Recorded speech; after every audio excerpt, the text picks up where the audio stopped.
एक बड़ी खबर इस वक्त आ रही है। आम आदमी पार्टी की मुश्किलें कम होने का नाम नहीं ले रही। दिल्ली के ओखला से विधायक अमानतुल्लाह खान गिरफ्तार हो सकते हैं। गिरफ्तारी की तलवार उन पर लटक रही है और ये गिरफ्तारी उनके साले की पत्नी ने जो शिकायत की है यौन शोषण की, उस पर हो सकती है। इस लड़की ने यौन शोषण का आरोप लगाया है, 5 बार लिफ्ट में छेड़खानी का आरोप भी लगाया है, एक पेनड्राइव दी है, एक सीडी पुलिस को दी है। पुलिस ने मामला दर्ज कर लिया है। हालांकि अमानतुल्लाह खान ने अपने सभी पदों से इस्तीफा दिया था, लेकिन आम आदमी पार्टी उनके बचाव में है।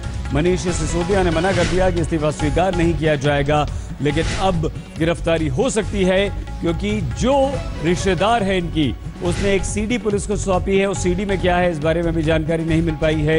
एक पेन ड्राइव पुलिस को सौंपा है और ये कहा है कि उस पेन ड्राइव में अमानतुल्लाह खान की बातचीत रिकॉर्ड है, लेकिन सीडी में कैसा राज छिपा है, उस सीडी में क्या ऐसी कोई बात है कि अमानतुल्लाह को गिरफ्तार किया जा सकता है। हालांकि पुलिस ने मामला दर्ज कर लिया है और सीडी पेन ड्राइव पुलिस के पास है, आवाज और पिक्चर वीडियो दोनों पुलिस के पास है। तो अमानतुल्लाह खान पर अब गिरफ्तारी की एक तलवार लटक रही है। उन्हें कभी भी गिरफ्तार किया जा सकता है।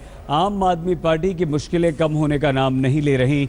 दिल्ली से अब एक और विधायक की गिरफ्तारी की बात सामने आ रही है और ये मामला भी यौन शोषण का है। चिराग गोडिया हमारे संवाददाता इस वक्त हमारे साथ हैं। चिराग, कितनी इस बात की संभावना कि अमानतुल्लाह को गिरफ्तार किया जा सकता है? जो पुलिस ने मामला दर्ज किया है वो मामला कितना गंभीर है? देखिए, जाहिर तौर पर अभी इसमें जो पीड़िता है उसके 164 के तहत बयान हो गए। ऐसे में अब निश्चित रूप से गिरफ्तारी की तलवार उन पर लटक रही है, क्योंकि जिस तरह से शुरुआत में मुकदमा इस मामले में दर्ज हुआ था और जांच की जा रही थी लगातार, लेकिन जो बयान था पुलिस का, जो लीगल रूप में पुलिस बहुत ज्यादा पुख्ता होना चाहती थी, यही वजह थी कि पुलिस ने सबसे पहले इस मामले में 164 के बयान दर्ज करा। इसमें जो महिला है उसने सेम बातें रिपीट की है जो बातें उसने पुलिस को कही है और साफ साफ कहा है कि बाकायदा बलात्कार जब छेड़छाड़ किया करते थे। इसके अलावा कई बार ऐसे इंसिडेंट की साथ साथ पेन ड्राइव और दूसरी सामग्रियां भी दी गई है। तो अब ऐसे में जाहिर तौर पर पुलिस का ये कहना है कि वो जल्द से जल्द इस मामले में आगे जो लीगल कोर्स ऑफ एक्शन है वो लेगी, जिसमें सबसे पहला जो लीगल कोर्स ऑफ एक्शन बनता है वो गिरफ्तारी बनता है और इसके आधार पर आगे ही कार्रवाई की जाएगी। बहुत धन्यवाद चिराग गोडिया हमारे संवाददाता जानकारी दे रहे थे। पुलिस अब पूछताछ भी यहाँ पर करेगी और गिरफ्तार भी वो हो सकते हैं, क्योंकि पुलिस ने मामला दर्ज कर लिया है और पुलिस के पास इस वक्त उस लड़की के द्वारा सौंपी गई एक सीडी और पेन ड्राइव भी है। किस तरह से दिल्ली में ओखला के विधायक अमानतुल्लाह खान फंसे हैं, कैसे उनके साले की पत्नी ने ही उन पर गंभीर यौन शोषण के आरोप लगा दिए हैं, क्या है ये पूरा मामला, आइए हम आपको बताते हैं।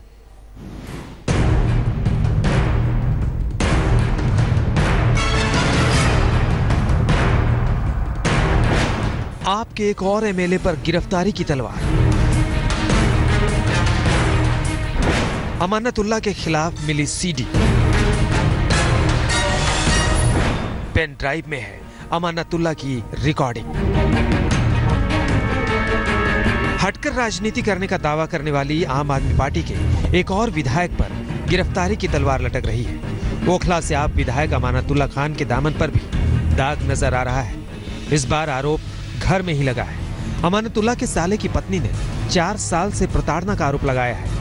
उसने सबूत के तौर पर पुलिस के सामने एक सीडी और एक पेन ड्राइव भी दी है। दावा है कि सीडी में अमानतुल्लाह खान की तस्वीरें हैं और पेन ड्राइव में रिकॉर्डिंग। सूत्रों के मुताबिक अमानतुल्लाह के साले की पत्नी ने 164 के तहत बयान भी दर्ज कराया है।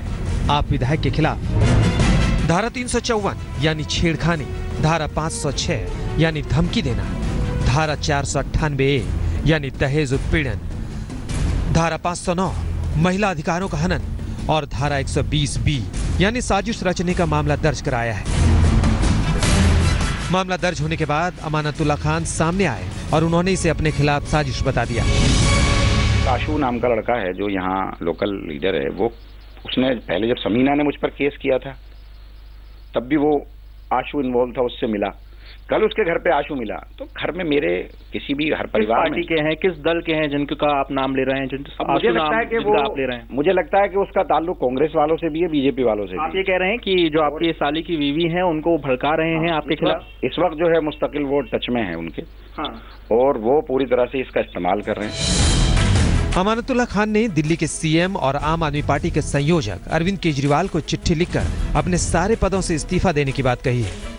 अमानतुल्लाह खान ने अपनी चिट्ठी में लिखा है, मैं जनता को सफाई देते देते थक गया। मेरे सब्र का बांध टूट गया है। मैं सरकार की दी हुई जिम्मेदारियों से मुक्त होना चाहता हूं, इसलिए सभी पदों से इस्तीफा दे रहा हूं। मेरे खिलाफ लग रहे सभी आरोप झूठे हैं। जो महिला आरोप लगा रही है, मैं उससे पिछले 4 साल से नहीं मिला। दिल्ली के उप मुख्यमंत्री मनीष सिसोदिया भी अमानतुल्लाह के ढाल बनकर सामने आए। उन्होंने 6 साल पुराने पारिवारिक विवाद का हवाला दिया। ब्रदर इन लॉ, उनके साले साहब के परिवार में विवाद है। 6 साल से पुराना आपस में झगड़ा चल रहा है। 4 साल पहले ऐसा बता रहे हैं कि उनकी पत्नी अलग भी हो गई थी, उनका तलाक भी हो चुका है। अमानत से तो उनकी बातचीत तक नहीं है। अब अमानत साहब की ससुराल में कोई विवाद चल रहा है, उसको लेके अगर अमानत पे कोई आरोप लग रहा है उस तरह का जिसके कोई आगे पीछे फैक्ट्स नहीं है, तो जाहिर सी बात दिख रही है कि अमानत भाई का नाम घसीटा जा रहा है। सिसोदिया के तर्क बड़े अजीब हैं। वो अमानतुल्लाह का बचाव तो कर रहे हैं, लेकिन आरोपों पर सफाई नहीं दे रहे। तो क्या अब दाग आम आदमी पार्टी को अच्छे लगने लगे हैं? तो क्या आपको अब छेड़छाड़ के आरोप परेशान नहीं कर रहे? रामकिंकर सिंह और पंकज जैन के साथ आज तक। अमानतुल्लाह